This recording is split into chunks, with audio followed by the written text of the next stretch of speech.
Hey YouTube, Spencer over here, and today in this video I'm doing a review on The Walking Dead issue 187.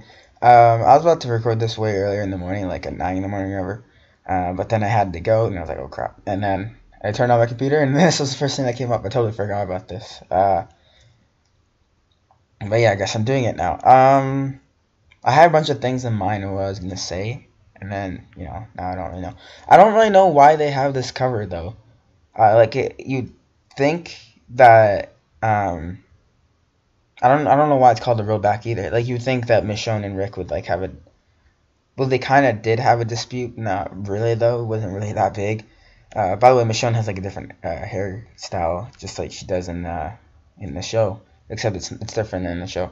Basically, she was saying that Dwight was gonna die anyways, and it's his fault. It's not Michonne's fault that Dwight died, and Rick's kind of saying it's Michonne's fault because Michonne, the one that brought Pamela, and she wasn't supposed to. If you don't know what I'm talking about, go read the last issue. Go watch my review on the last issue, 186, or someone else's review. I'd rather you watch my review, though, but, if I'm trash, then watch someone else's. So this came out January 2nd, 2019. Basically, Alexandria, Magna... I don't get why Magna is the leader. Like, shouldn't it be someone that's been there for a while? Like, that's been, like, in Alexandria for a while? Like, Heath?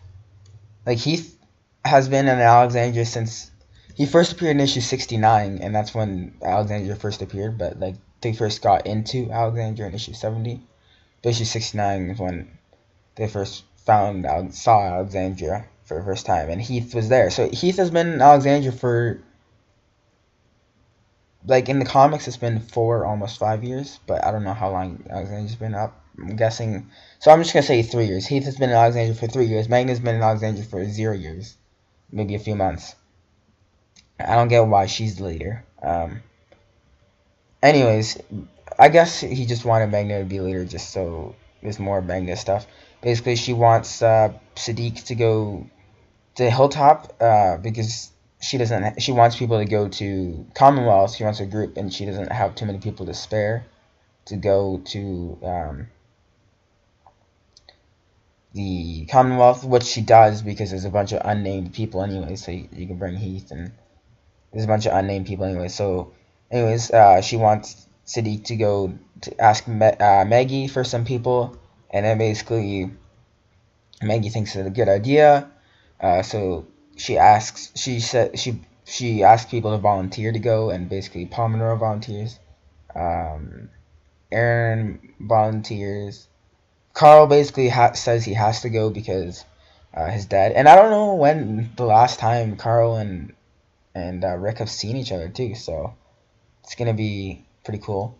And then there's some Sophia and what's his name? Chris. He seems like Chris from a long time ago. What is his name? Sophia and Joshua. Joshua, that's his name. Chris. Because a long time ago, there's a guy that looks exactly like Joshua, the Whisperer now, the former Whisperer now. He was Tyrese's daughter's girlfriend, and I'm pretty sure Tyrese's daughter's named Julie. And then his name was Josh, and this guy's name is Joshua, and they look exactly the same, basically. Anyways, Sophia and Joshua, they went on the first date, which, I like more Sophia stuff, but I don't really care for Joshua. Kind of rather Carl and Sophia together. Lydia thinks that Carl has a thing for Sophia, but then Carl says that he doesn't, and that they're both monsters, but he kind of says it he doesn't mean it like in a bad way, but then Lydia, being a girl, they always take it wrong at first. If you're a girl, no offense, but it's kind of true.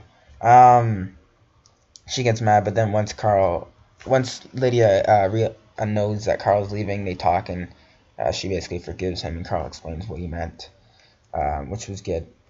And basically, the ending, I don't really care for the ending. What's his name? Dude, Mercer. Basically, he's like telling all the soldiers to like do an uprising against Pamela Milton. And then basically, what's his name?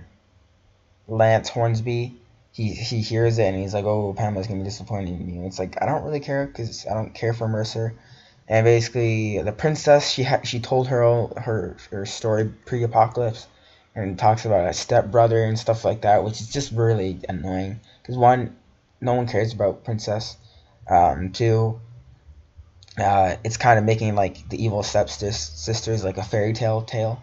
Um, making it like a fairy tale with like stepbrother. She's like evil. She even said that her stepfather and stepbrother are evil and stuff like that. Like, come on. And basically she revealed that the reason why she's always like really like happy and like weird and stuff like that is because she doesn't want to feel down, but she's kind of really depressed all the time. And it was some parts were bad. Like I always like the kids stuff with Carl and Sophie. I always like that. Anyways, Goofs and Errands. Michonne tells Rick that it wasn't too long ago that he was on the other side of Dwight's gun.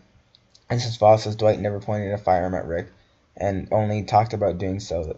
The closest Dwight ever came to hurting Rick was during All Out War when he shot him with a crossbow, though this was only to feign loyalty to Negan, as Dwight's bolt wasn't infected like the lightsabers weapons. I mean, it doesn't really matter, he was still against them. But anyways, hope you guys, it could be a metaphor. Anyways, guys, hope you guys did enjoy. Subscribe, like for more about these, so